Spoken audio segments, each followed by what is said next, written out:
They asked me to give a talk. Now, tonight's the night. Inshallah. You've been very patient. I want to tell you a story. The story of how priests and preachers enter Islam. It happened something like this.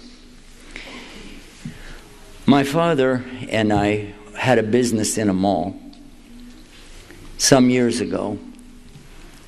One day Dad came to the house. He had a big house in the country, and he said, "You know, son, something amazing. We're going to be doing with a business with a man from Egypt." I said, "Well, that's great. Egypt, that's the land of the pyramids, the Nile River, Cleopatra, all that good stuff. This is exciting." Yep. So I said, "Well, when are we going to meet this guy?" He said, "Yeah, we're going to set it up, and we're going to have a chance to get with him coming up. And he's a Muslim." I said, "A what? A Muslim? No, Dad, those guys, we don't do business with these people. No way. They're terrorists, hijackers, kidnappers, murderers. They don't believe in God. They worship a black box in the desert, and they kiss the ground 5 times a day. We don't need anything to do with no Muslims." My dad said, "I want you to meet him." I said, "No." He said, "Yes." I said, "I don't want to meet him." He said, "You will meet this man." So, well, I can't argue with that. So, all right, I'll tell you what I'm going to do. I do it on my terms. Here's what I want to do. I want to come to him on Sunday after church with my Bible and my born-again wife, who will be all prayed up. I'll have on my cross and my cap that says, "Jesus is Lord." And that's what we did. We went to church, heard a big sermon, heard somebody get the Holy Ghost, and somebody else translated what they were saying. I don't know if you know what that means. That means somebody is speaking in tongues. They don't know what they're saying, blah, blah, blah, blah, and then somebody else translates it for them. And that really happened just like that. And then after that, we said, "Boy, we're charged up. Let's go get this Muslim." We went into the store where my father's place was, and I was ready for this guy. And I expected to see, one of those guys with a big, coat on to the floor, and a big, turban on, and a long beard, and never mind. Anyway, and a sword. I was expecting like Ayatollah Khomeini or something, Eyebrows that start here and go all the way across, really. Then my dad said, "Here he is." I said, "Where?" He said, "Here." I said, "This guy? This guy's wearing normal clothes, And he doesn't have a beard. He didn't have any hair at all. He was bald-headed." So, "This is what a Muslim looks like?" He said, "Yeah." Okay. Shook hands with him. I was surprised. It was warm. He was human, I could feel warmth in that. Okay.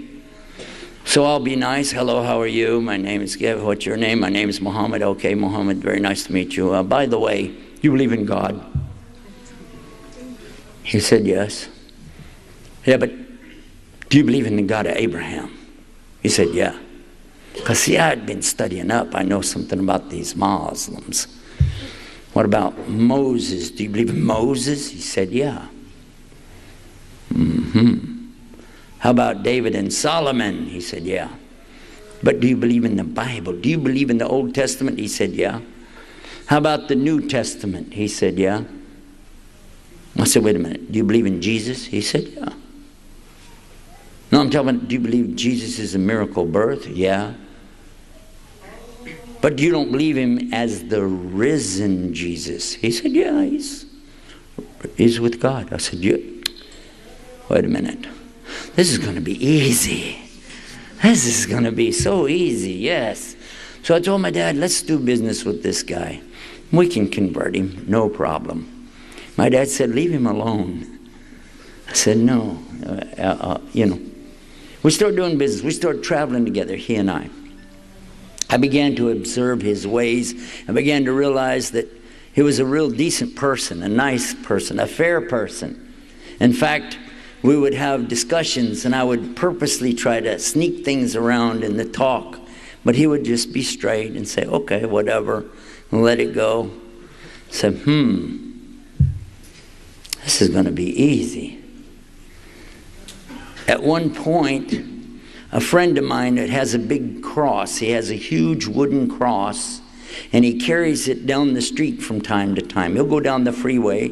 He'll go across the country just so people see him walking along with this big, huge cross. They'll stop and say, what is this? And then he'll start to preach to them, because he's a preacher too, you know. He'd give them these little miniature Bibles with just a few verses in it. Especially has the verse John 3:16, for God so loved the world, etc., etc. And this man with the cross, I told him, you know, I've found a Muslim. He said, stop right there. Stay away from those guys. It's very dangerous. I said, yeah, but I think we can get him, you know. I have some ideas about this. He said, well, just take it easy.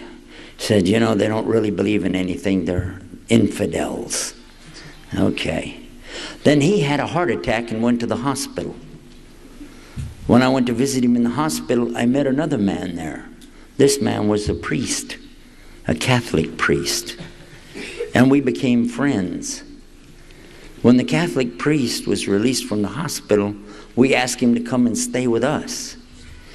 And on the drive out to the country to my dad's house, the priest told me that he knew about Islam quite a bit, because he told me Catholic priests have to study all religions, especially they have to study Islam. I said, I didn't know that. He said, yes, we have to know about Islam. He said, these guys, they know about the Bible. They know about the New Testament. They know about the Psalms, and they know about Jesus, and they know a lot about our religion and their Quran. I said, really? He said, yeah, take it easy. I said, okay. I said, well, they don't really believe, right, do they? He said, you'd be surprised. He said, they really do have a lot going for them. I said, oh, okay. Now I've been warned about these guys. So I started again, trying to give the invitation to this gentleman to jump into our religion. Guess what he said? He said, well, I'll go to your religion if your religion is better than my religion. I said, this is great. Fill up the bathtub, we'll dunk him tonight, make him a Baptist. Good to go. But then he threw something at me I wasn't ready for. He said, but you're going to need proof. I said, proof? Religion's not about proof. Religion is about faith. He said in Islam, we have both. We have proof and we have faith. Both. I said, okay. Are you trying to tell me you can prove there's a God? He said, yes. I said, no, I don't think so. Now look at this. A preacher arguing with somebody who wants to prove there's a God, saying, no, there isn't. Isn't proof, that is. And he's saying, yes, there is. Now I decided what we need to do is to gang up on him, because I wasn't a match for this guy. You know, just one-on-one, I need help. My dad's an ordained minister. He read the whole Bible by the time he was 10 years old. He had a certificate for that. My wife was very conversant in the Bible. She had her own Bible. And I felt like the best thing to do, gang up on him. So after the meal at night, clear off the table, and I'm going to bring my Bible. Dad brought his Bible. My wife has her Bible. Catholic priest, he's ready to go with his. And we're really going to give it to this man. But it didn't work like that, because my dad has the Masonic Bible, which is King James Version. But I had the Revised Standard Version, which is different, doesn't have all the verses that he has. My wife has Jimmy Swaggart's Bible, the Good News for Modern Man, and That's another version with weird stuff in it. The Catholic priest has the Bible with 73 books, and our books only have 66 books, and we're arguing with each other. Yes, no, not that, this, that, the other, and all the rest of it. We had a problem. How are we going to justify what verses we're talking about when we can't even agree with ourselves? How are we going to convince this man about the Bible? How? Finally, it became obvious we weren't going to ever agree on anything. So I turned to the Muslim and I said, by the way, how many versions of that book of your Quran do you have? Oh, there must be a lot of those too, right? He said, there's only one. One. And it's in Arabic. And if it's not in Arabic, then it's not the Quran, because Quran is recitation. Recitation. It's what you recite. And he recited some things for us, and I was amazed. He knew it in the original language. I had not seen anything like this before. A lot of people who look at Islam realize how powerful it is to have the original in Arabic language. They don't realize that. Because when you compare to other religions, they don't have their original books anymore. They have copies, translations, pieces of this and that, people's opinions, books written about it. For instance, if a person wrote a book today about the Quran, and 2,000 years from now somebody said, well, that is the Quran, that'd be a joke, wouldn't it? Wouldn't that be a joke? Well, that's pretty much what they got. Somebody writing about it. But it's not the speech of Allah. Next, we got off the subject because I see I'm not going anywhere with that. Next, another night, we're going to talk about what we believe. Because, after all, Christianity is the easiest religion in the world. There isn't anything easier than Christianity. You just say the magic words. You don't have to pray. You don't have to fast. You don't have to make Hajj. You don't have to pay zakah. You don't have to grow a beard. You don't have to wear a hijab. You don't have to do anything except hope that it's going to work.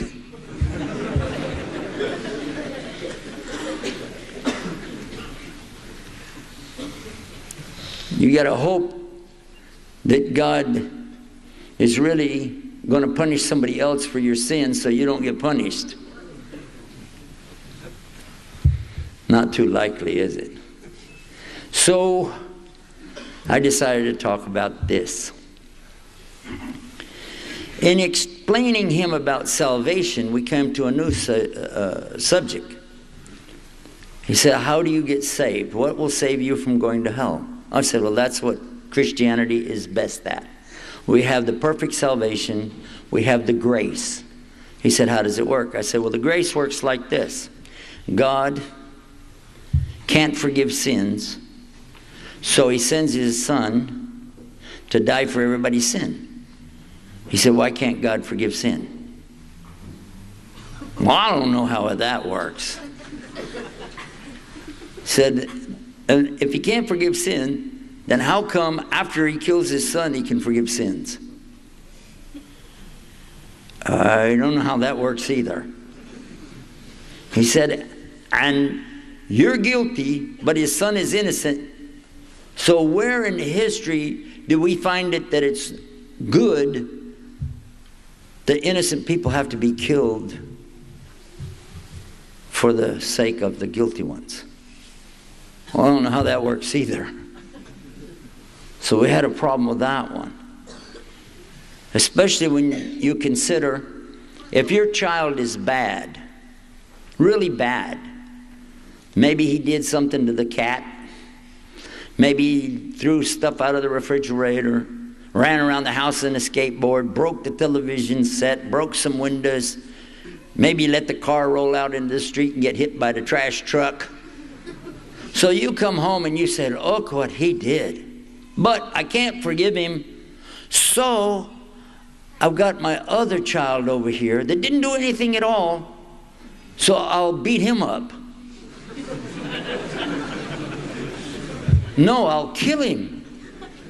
The innocent one. People would put that man in the insane asylum, wouldn't they? They'll lock that man up for that, right? Society won't accept that, so why does religion accept it? And if you accept that, then it should be okay for people to kill their innocent children. But Islam forbid the killing of innocent children. It forbid it because some of the ignorant Arabs used to do that. Kill their innocent children, especially their daughters. Islam forbids killing of the innocent. Whoops. Well, I had to stop on that one. Let's back off of that. Well, forget about the Bible. Forget about the salvation. That doesn't work. He said, especially when you talk about salvation in Islam, we also say what you say. You say, nobody is saved except by grace. That was everything we knew in Texas. I heard that so many preachers said, nobody is saved except by grace. He said the word for grace in Arabic is rahmah. And the Quran begins with rahmah. Bismillahir Rahman Rahim. Yes? How many times Allah says Ar-Rahman Ar-Rahim, Ar-Rahman Ar-Rahim throughout the Quran? Too many times. So many times. Allah talks about rahmah. And Prophet Muhammad, peace be upon him, talked about Allah's rahmah. So much rahmah. One of the hadiths he talks about that Allah has 100 parts of rahmah, and one part of the 100 was used for all of mankind and all of his dunya. One part. All the mercy you ever saw or ever imagined since the beginning to the end is one part of Allah's rahmah. The other 99 parts is waiting for the believers on the day of judgment. And the Prophet said, peace be upon him, nobody is saved except by this rahmah. They said, even you, Rasulullah? He said, even me. So who has the grace? Okay, let's get off of that subject. I'm thinking we'll move to something else. He says, can you talk to me about your belief in God? What do you believe about God? God is one. He said, do you have Trinity? Yes, God is three. He said, I thought you said he's one. He is one and three. He said, how does that work? Because God can do anything? Okay, let me get back to you. So I go to my friend with the cross. Remember him? He's out of the hospital. I go to him. I start to tell him the problem I'm having with the Muslims. He said, stay away from them. I told you.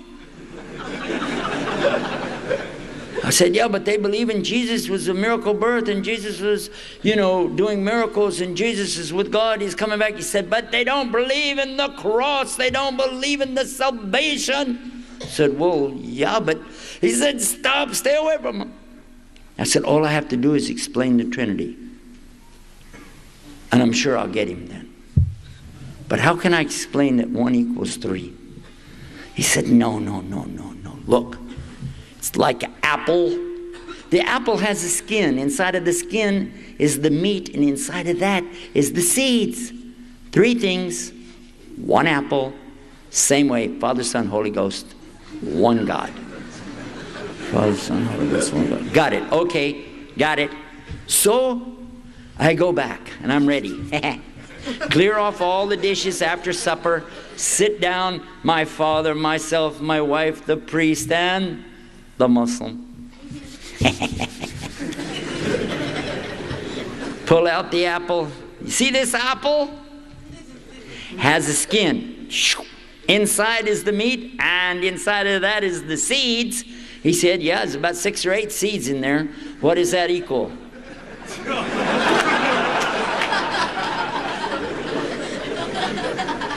Yeah. Okay. He said, and looks like a worm crawling through it too. That could be 4 or 5 gods here. So let me get back to you. I go back to the guy with the cross the next day. I said, okay. The apple didn't work. He said, stay away from this guy. I said, the apple didn't work. I told him what happened. He said, it's not, forget about the apple. I said, okay, I forgot about it. It's like an egg. God is like an egg? He said, the egg is a shell. Inside of the shell is the white. Inside of the white is the yellow. 3 things, 1 egg. Said, yes. Now I'm ready. Go back. Clear the table. Sit down. Here we go. See this egg? Yeah, it's a pretty big egg. What if it's a double yolk?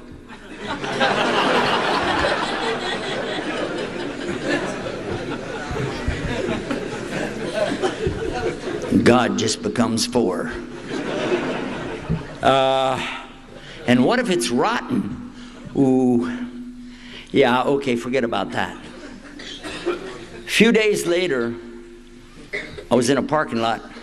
Some people talking to me. I was preaching as usual, and a fellow said to me, what's the problem? I was telling him some difficulties with these Muslims. I said, I'm trying to explain the Trinity to this guy, and I just can't seem to catch it. He said, don't you know how to do it? You're a preacher. You ought to know that. I said, yeah, I ought to, but I don't have it. He said, look, see me? I'm one person. I said, yes, you are. You see my wife right there? I said, yeah, she's one person. Yes, she is. You see my son right there? Yes, he's one person. They're one. But altogether, we're a family of 3. One family. It's the family of God. I said, that's it. Here we go. But on the way back, I got to thinking about it. I said, let me try to process this before I get there and wind up with apple or egg on my face. I said, okay. The father, the mother, the son. What if they have another kid? What if they have twins? What if they get divorced? Talaq. Because in Texas, when you get divorced, the woman, she gets the house, the car, the savings, the bank account, the retirement, the IRS, everything. And your computer and all your email. I don't want a God that could lose his email. I'm trying to think how I'm going to explain this. So I sat down at the table that night, and I didn't have a clue, but we're going to try something. I'm trying to explain. The Bible said, actually the Bible said God is one. Everywhere I look in the Bible, it says God is one. There's nothing except ones throughout the whole Bible. There's no Trinity, there's no 2, there's no 3. There's just one God. Say, O Israel, the Lord your God is one Lord. That's in the book of Deuteronomy, and it's in the book of Mark. That means the Old Testament and the New Testament both. The Jews and the Christians are ordered to believe that God is one. Like this. Besides, who wants a God with a worm in it? Or a God that can be rotten? Or a God that gets a divorce? So we asked the Muslim, what do you guys say about God? Look what he said. أعوذ بالله من الشيطان الرجيم بسم الله الرحمن الرحيم قل هو الله أحد الله الصمد لم يلد ولم يولد ولم يكن له كفوا أحد. Say, He is Allah, the uniquely one, the eternal. He is not the father of anything. He's not the son of anything. He doesn't compare to anything. And he's unique. One. Ahad. Said, wow. That sounds like what I believe anyway. Okay, we can go with that. Now, along the way through all of this, all of us are having our own questions and our own discussions individually with this man from Egypt, the Catholic priest. asked him one day, can I go to your church with you? His temple, his mosque. He said, sure, come on. They were gone for a while. They got back a little later. We took the priest aside and we said, did you go in there? Yeah. Did you see them? Yeah. What do they do? Do they like slaughter little animals or anything like that? Or, you know. He said, no, actually, they stand there like monks do. You know, monks in a monastery, they stand for hours praying. He said that's what they do. They just stand there and pray. And then they bow. And they do something that only the high priest gets to do, which is to put a sajda, or prostration. I said, really? He said, yeah. And then what? And then they leave. That's it? Yeah. Okay. What kind of music do they have? He said, they don't have any music. How in the world do you worship God without music? I was a music minister. Hello. So I went to my friend from Egypt. I said, excuse me, is it true you guys don't have any music in your mosques? He said, that's true. How many mosques are in the world? He said, millions. I said, millions. They all have electricity? He said, yeah. Because I sell electric pianos, organs. I was thinking, I could get rich. This is a good idea. Do you think they'd be interested in any music? He said, you could try. But I doubt it. You boy. See, he didn't want to make anything just like haram, haram, haram. Just let you get in the door. First thing first. La ilaha illallah. And he kept that first no matter what we brought up. No matter what was the subject. He'd get it back to La ilaha illallah. A few days more go by. The Catholic priest says, can I go again with you? He said, sure. He said, I found such peace there. I just want to go there again and feel that feeling again. So they left. And they didn't come back. They didn't come back. And it was so late at night. And they finally drove up the old country road out there. And when they got out of the car, right away I recognized the Muslim, you know. But who was this guy with him? Had on a white kufiya, a long white robe. That's the priest? What happened to you? Pete, did you become a Muslim? He said, Ashhadu an la ilaha illallah, Ashhadu Muhammad Rasulullah. I was shocked. I considered this to be the biggest part of the story because this man had dedicated his entire life to the Lord. He had completely given up all worldly things so that he could be a priest. He could not get married. He could not have children. He cannot do this and that and so and so. They don't even gamble. They don't do anything. They just pray. So, wow. You giving all that up? He said, I'm giving up nothing. I'm gaining.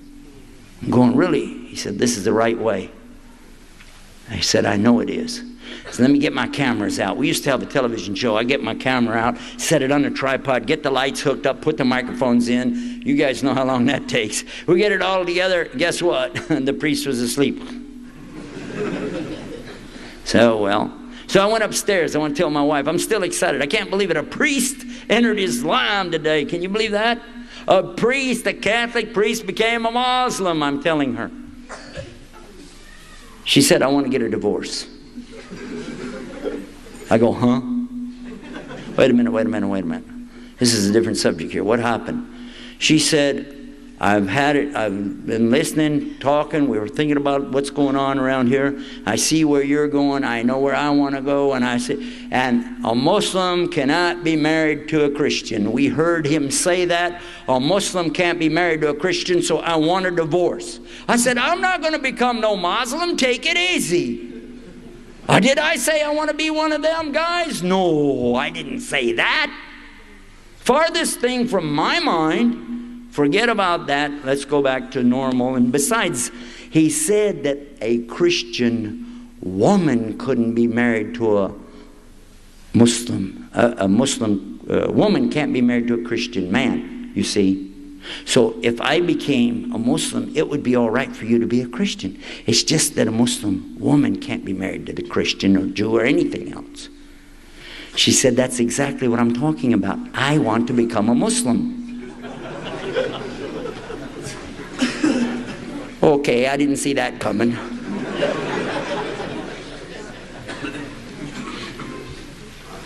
Okay, it's time to go into a save mode. There's what's called Plan B. By the way, there's some good news here. I too would like to be a Muslim. She said, what? I said, no, really, I want to do, but I didn't know how to tell you, so I also want to be a Muslim. So that's it, okay? She said, I don't believe you. I said, no, I just didn't know how to tell you. I didn't know what to say in front of Dad, but hey, you know, now that it's all out, I'm ready to be a Muslim. Da, da, da, da. She said, you're a liar. I said, how can you say that? She said, you're either lying right now or you were lying 5 minutes ago when you said you didn't want to be a Muslim. Got me there all right. Yep, that's pretty true. She said, get out. Well, that's it, you know. I'm going down the steps and I'm thinking, you know, all my life, everything is just flashing in front of me. My wife, my kids, wait a minute, this is my father's house. How am I getting thrown out of here? So I go down. I wake up my friend from Egypt. I said, come outside. You and me, we got to talk. He said, what's the matter? I said, we got to go outside. Oh, yeah. We go outside. And I began to tell him my whole life story, everything. I don't know why I had to talk to somebody. So we walked up and down those country roads until the sun started to rise for Fajr. He was so patient. He listened so intently. And by the way, that wasn't the only time. This man was always ready to listen to my problems long after I got into Islam. But on this particular occasion, I really needed him to listen. As the sun started to rise and we saw the first little bit of orange, I told him, you better go pray your Fajr. And I got to figure out what to do. So I snuck off by myself. I found a big piece of board with a shelter over it, and I put it down. There's something in the Bible about making a booth to pray to the Lord. Okay, I don't know if you knew about that. It's called the booth. And they set it up. I tried to face it toward what I figure is the east, about the direction he's aiming himself.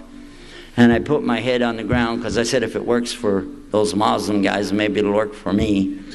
And with my head on the ground, I said these words only. Oh God, if you're there, guide me. And when I raised up my head, I understood everything. It was in me where the problem was. It's not out there. It's in here. And not until you begin to deal with this in here will you ever be able to get right with what's out here. Because when this is not right, your connection to Him is not right. And when that's not right, ain't nothing right. I had to become a Muslim, and I had to tell the truth, and I had to admit there could only be one God. Not two, not three. And God can forgive sin if He wants to. And He doesn't need to kill somebody else to get it done.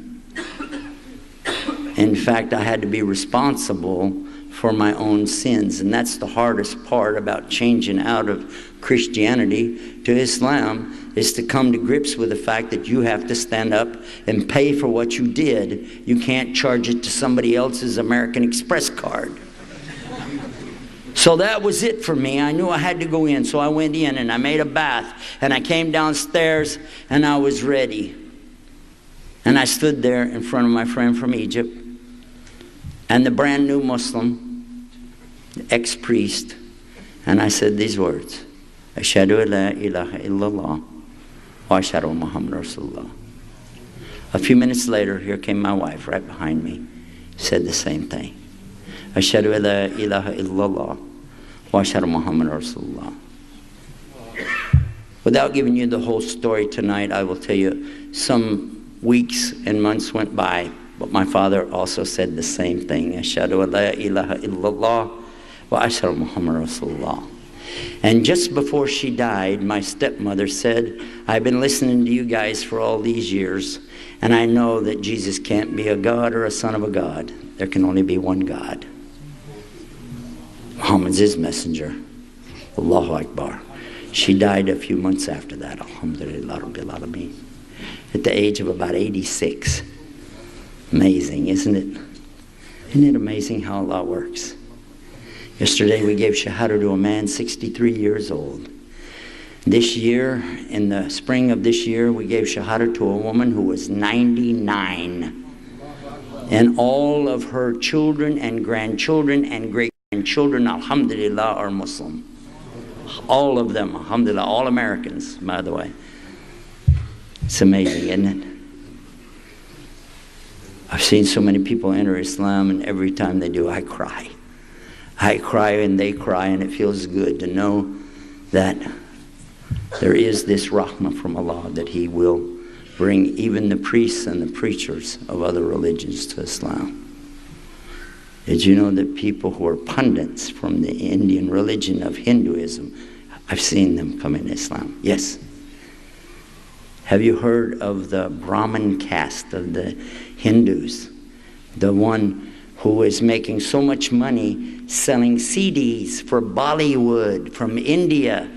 A woman named, I think her name was, they used to call her Sharman or something like that. She had this big company doing millions of CDs for Bollywood. She had a dream one night. A vision. She said it was like being wide awake. I was in a store, she said, and I was looking at a book, and there was a special book in this store, and I knew I had to buy this book. If I ever see this book, I have to buy it. Her driver had taken her to some store. She was going to go in to do something. She realized this is the store, and this is the book. There it is. She started screaming, this is the book of my dream. I have to buy it. The vendor there said, well, then buy it. So she bought it and went home and read it. Guess what the book was? You're right. Translation of Quran. She said, because this is from my dream, I'm going to read it, and I'm going to believe it, and I'm going to accept it. And she did. She became Muslim. Alhamdulillah. By the way, her driver had been driving for her for over 7 years. Then all of a sudden she found out he was Muslim. He never told her. She never knew. She thought he was a Hindu. The one who sold her the book was a Muslim. Didn't tell her that she was buying Quran, just said, give me the money. Imagine that. I'm wondering how many opportunities we miss every day. Because that lady came up to me as a brand new Muslim, and she said to me, I would like to take one of your tapes and make CDs out of it. I said, go ahead and have a good time. She did. She's made over 600,000 of them and distributed all over the United States. Many people came to Islam. Maybe some of you know about that because of her effort, not mine. We've done hundreds of thousands of these CDs, and we see the result of it all the time. But you know something? You don't have to just sit here and listen to the story. You can be part of this story. It's real easy. You can go to our website, islamtomorrow.com. Our other website with the CDs are right there for you, free. I don't know if anybody else came and offered you something for free. Maybe they did. But the website's there and it's free. You go to islamyesterday.com and download as many as those CDs as you'd like. Make copies of them and give them out to all the people. And let's find out how many more people will hear this message and say, Ashhadu an la ilaha illallah, Ashhadu Muhammad Rasulullah. I'll give you a little free entertainment. It goes something like this. You know, I was in Saudi Arabia recently, and I found, you know, everybody's very style conscious. I don't know why. But, you know, we think about Muslims should be like, last thing in your mind is worrying about how your clothes look and things like that. But people of the Gulf, they're just like everybody else. They want to look nice, show off. And so that's why I'm wearing this outfit tonight. This bisht, as they call it, you see it, how it fits like this? And now I'm going to take this off and show you. Watch closely. See this? This is called what? Huh? Ghutra? Now you can put the igal, and this is real classy. But for the poor guy, he doesn't have igal. He can just go like this. Huh? Huh? It's good. He can also wrap around with it like this. Is that good? Like it? Huh. Thank you. I got excited, huh? Okay, now, see this? Looks good, huh? It's talent, man. But then what about the kids? They don't want to, that's old man stuff. So the kid said, you know what, Dad? Just let me have one of these.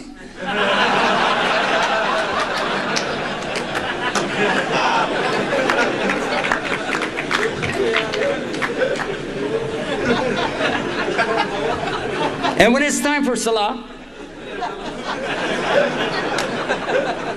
it's easy. Ma fi mushkila. Right? That's funny, huh?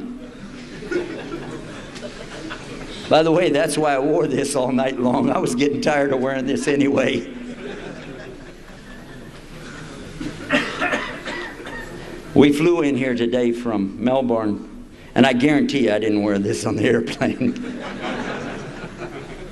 But tomorrow, inshallah, when I leave, I can imagine if I put all this stuff on and that and get in the airplane right, every time I sneeze, they're going to go, oh! I know it's bad, Muslims shouldn't do it, but I've always had this idea, what if you had a briefcase, just leave it in the airport and go, what's that? That'd be all right, I'll tell you. Well, I've had a lot of fun here in the land down under. I got to tell you that it's been a lot of fun. As we say, it's been a real hoot. And no worries. G'day, mate. Assalamu alaikum rahmatullahi wa barakatuh.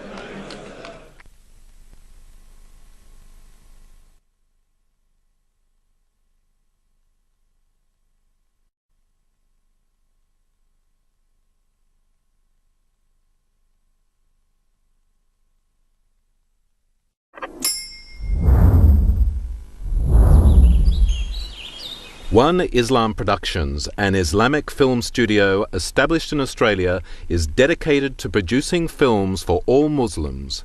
Just some of the films by One Islam Productions: children's programs, Islam for Me, We Remember Allah, Storytime, and more.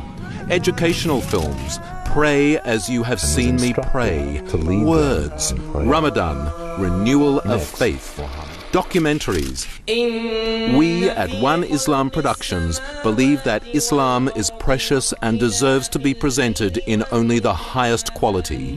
Visit us at www.oneislam.net for more information. One Islam Productions, a film production company run by Muslims for Muslims.